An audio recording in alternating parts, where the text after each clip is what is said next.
আসসালামু আলাইকুম সম্মানিত ভিউয়ার্স, কেমন আছেন আপনারা? যেসব বাচ্চাদের ছোটোবেলার লক্ষণ দেখে বুঝবেন ভবিষ্যতে এর লাং কার্সিনোমা, ফুসফুসে ক্যান্সার অথবা যক্ষ্মা হওয়ার সম্ভাবনা আছে।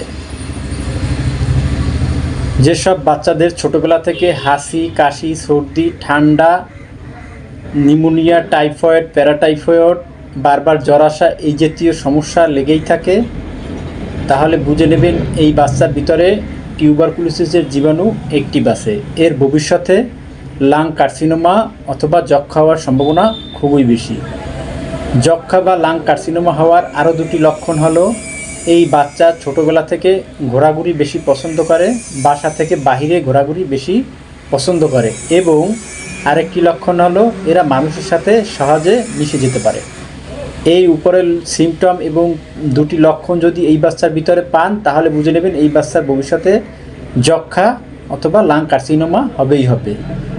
এই বাচ্চাকে যদি সুস্থ করাতে চান, তাহলে এই বাচ্চাকে ছোটোবেলায় চিকিৎসা করান। জোসেফ মেন্ডেলার চিকিৎসা পদ্ধতি অনুযায়ী এই বাচ্চাকে যদি টিউবারকুলোসিসের জীবাণুকে অ্যাক্টিভ থেকে ইনঅ্যাক্টিভ করার মেডিসিন খাওয়ান, তাহলে এই বাচ্চাটার আর কখনো এই জাতীয় সমস্যা হওয়ার সম্ভাবনা থাকবে না। তাই আপনার বাচ্চার ভিতরে যদি এই জাতীয় প্রবলেম থাকে, তাহলে দ্রুত চিকিৎসা নিন এবং বাচ্চাকে সুস্থ করে তুলুন। তা না হলে আপনার বাচ্চার ভবিষ্যতে এই জাতীয় সমস্যা হবে। সবাই ভালো থাকবেন। সালামু আলাইকুম।